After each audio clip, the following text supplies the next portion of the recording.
Hey, if you've ever been told anxiety and panic don't cause substance abuse, or heard that you just lacked willpower, or you're an addict because you chose it, this video is for you. Because what you were told was wrong. They lied. Today, we're going to uncover the truth behind the anxiety addiction link. We're going to explore how panic disorder, chronic anxiety, and emotional trauma do lead to substance abuse. We'll dig into the root cause, we'll expose the myths, and I'll show you the path out of that cycle. Section 1. The myth they told you. From day one, your recovery narrative may have sounded like this. Addiction comes from drugs. Anxiety comes separately. They aren't connected. You just needed to quit. It sounded simple, but the truth is far more complex, far more real. Because the truth is, chronic anxiety and panic don't just follow addiction, they often lead into it. When you're stuck inside a body that's permanently wired for threat, when your nervous system is screaming danger, though you're safe, when every emotion feels overwhelming, what else are you going to do if you don't have the tools? You might use substances to calm the chaos, to quiet the mind, to sleep, to feel numb, to escape the storm inside. That's not weakness, that's a survival strategy. Section 2. Why anxiety equals high risk for substance abuse. Let's break down how this works, so you recognize the pattern in your own life. When your brain and body are in constant fight or flight, your heart races, your chest tightens, your thoughts spiral, you can't sleep, you feel unsafe, even when nothing external is dangerous. This is chronic anxiety. When childhood trauma or emotional neglect left your nervous system hypervigilant, you learned early that you must survive, you must stay alert, you must anticipate danger, you must be perfect, you must not feel. Those patterns linger. So when adulthood stress hits, which it always does, your nervous system doesn't just respond, it reacts. Like that younger version of you who believed danger was everywhere. Substances become the shortcut out. Because you're tired, because the thinking never stops, because you're haunted by fear, shame, and emotional pain you never got to heal, because the internal chaos is constant and you didn't know any other way to quiet it. That's how anxiety becomes one of the strongest underlying causes of substance abuse. Section 3. Why the just stop using narrative fails. Now here's why you've heard so many people fail, even after getting clean. They were taught to quit the substance, but never taught to heal the anxiety behind it. They got past the withdrawal, but not past the terror. They stopped using drugs or alcohol, but their body never stopped reacting. They were told to just be sober, yet their nervous system was still in war mode. So what happens? The craving isn't just for the drug, it's for relief. And if you don't have new tools for that relief, the cycle begins again. Section 4. The hidden enemy, your nervous system.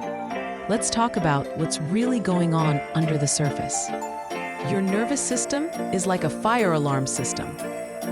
If everything's normal, it rests in safety. But if something's been set off too many times, trauma, neglect, fear, abuse, your alarm gets triggered permanently. That means you're always on guard. You interpret neutral events as threatening. You have high reactivity. You feel unsafe even when you're safe. You hunt for relief any way you can. When that includes substance use, it's not because you're bad. It's because your alarm never stopped ringing. Section 5. How childhood anxiety and trauma feed addiction. Let's zoom in on the root, the younger you. If you felt emotionally abandoned, if you felt you couldn't express your feelings, if you felt your worth depended on hiding your pain, you learned to survive first, to feel later. That means even now, your emotional experience is delayed. Your pain gets bottled up. Your senses get hyper-aware of threat. Your reward system gets hijacked by things that feel like relief, even if they're destructive. So you might think your addiction is about the drug, but it's actually about emotional escape, about quieting the alarm, about silencing the child you never heard. Section 6. The path out, healing anxiety to stop the cycle. Here's the good news. Because anxiety is driving the cycle, healing the anxiety can break it. Here are the steps. Recognize the pattern. Admit that your anxiety is not just stress. It's childhood fears still running the show. This isn't just about quitting drugs.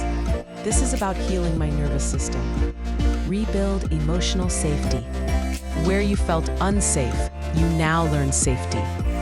Grounding exercises, breath work, nervous system regulation, tools that calm your body even before your mind believes.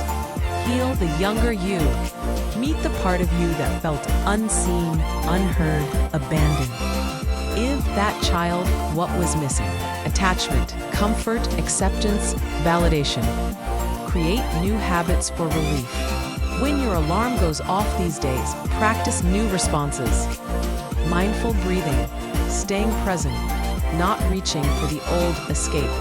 Replace the substance response with emotional healing.